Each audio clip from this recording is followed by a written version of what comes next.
I work on myself constantly, but is it playing music is your therapy? Is it exercise is your therapy? Is it all of it? Or do you guys also do therapy or whatever? What do you do to kind of calm yourself? I guess I feel that I've learned that if I be more loving to other people, that it makes me better.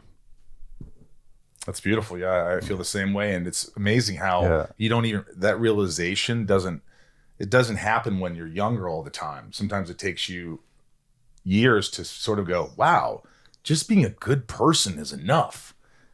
Just to because if you feel like that's coming to you, and it's not like artificial, like I'm just going to try to be, it's not. I'm honestly like you don't want to go.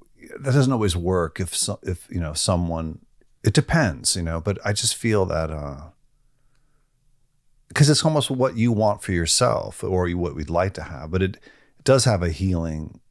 I mean, there is a lot of healing in love, I dig it. I like it, Brett.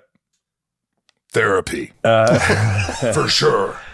No. I think songwriting, writing in general can be therapeutic. Yeah. I think some of my songs that lyrically I get to revisit nightly, so that's kind of cool to continually check in on those feelings and things like that. So that's important. But the number one thing I do to chill and to get away from it all is I like to be social, and this is going to make me sound like a raging alcoholic, but I love nothing more than sitting at a bar with friends and just bullshitting and just having a drink and talking. That's like my favorite thing in the world. Just friends, current affairs, the history, what's to come, and then just take it in the room, new people wandering around. And so that's kind of like my favorite thing to do is just call somebody and go, hey, you want to go to the smokehouse? Let's go to the smokehouse and get a beer and some cheesy garlic bread and look at people and talk. Right. And luckily I got a lot of people on tap that are like, yeah, let's go right now. So yeah, that's like my favorite thing to do. But see, my therapist thinks that I like to do that all the time and be around people, but being alone is because I don't want to be alone. And so there's some kind of, I don't know what that is, but it's like, I love having friends over and I love the love and I love the conversations. And then why do you have to go? Well, we're packing. I guess I'm just here by myself playing bass guitar. You can learn a lot by being alone. Like during the, I thought you were going to say dummy by being a dummy. Remember that one? You can learn a lot from a dummy. But during the pandemic, a lot of us were alone, not necessarily or with a partner or not. But I'm just saying, even with the partner, the two of you or one of you, but we were alone, and so a lot of people learned a lot about. You read these stories like, during the pandemic, there were so many people who got divorced. Well, you know what? Maybe that was good. Maybe that was good. They realized they were with the wrong person, or people discovered things like I learned to cook, or I didn't know this about myself, because they were, although the bullshit was shut down and you were sort of forced, it's sort of like an odd forced meditation. You were like forced to sit in a fucking room for 2 years and not really leave the house. And you were like, oh my God, all this stuff. And then, you either learn to like yourself, or you'd like, what, this is okay. This is okay to be alone. And there's so many things you can do. And you don't need all the bullshit outside. And there's nothing wrong with it. Like Brett said, that's great to go out and do all that. I agree with him. But it's also nice to be comfortable with yourself. Yeah. And so that was kind of a weird learning what's experience. Weird though, is like,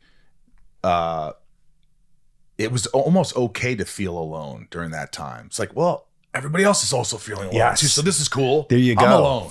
I'm alone, and it's but then all of a sudden the pandemic's over, and you're like, I'm still alone. Anyway, Keanu, back to you. No. What would you say that is something that helps you for your mental health and all that kind of stuff? Yeah, I guess if I'm, I internalize a lot of things, and so I try to find spaces where I can just, and this is something I probably, anyway. Sit and think, sit and feel, be quiet. If I have to work something out, what am I feeling? I like to, just sit, think, stare out the window, maybe jump on a motorcycle. And just kind of ask myself, what are you thinking? Why are you feeling that? And if it's distressful, like why? What do you want? What's going on?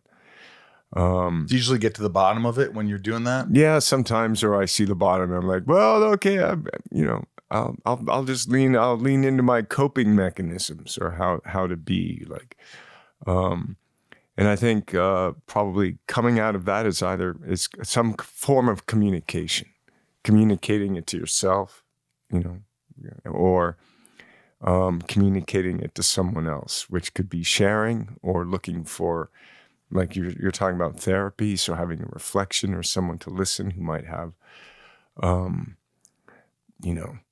different perspectives. We'll call it professional perspectives, tools.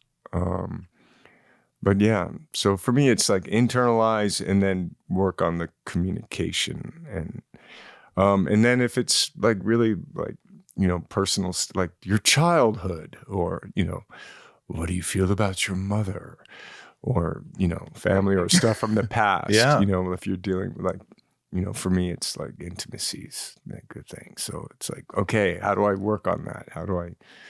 You acknowledge it. Yeah, acknowledge it and see and look at it, and what does that unpack? But that's a therapeutic process. But if it's just get through the fucking day, sit, be quiet, maybe jump on a motorcycle, hang out. Hey guys, I'm doing another live podcast downtown LA at the Regent Theater, and my special guest for January 24th is Kristen Ritter. Breaking Bad, Jessica Jones. This is going to be a sold-out event. I know it. It's going to be exciting, and there's a meet and greet and so much fun that's going to happen January 24th, so make sure you get tickets as soon as possible. Downtown Los Angeles at the Regent. Inside of You with Michael Rosenbaum with special guest Kristen Ritter. I'm so excited.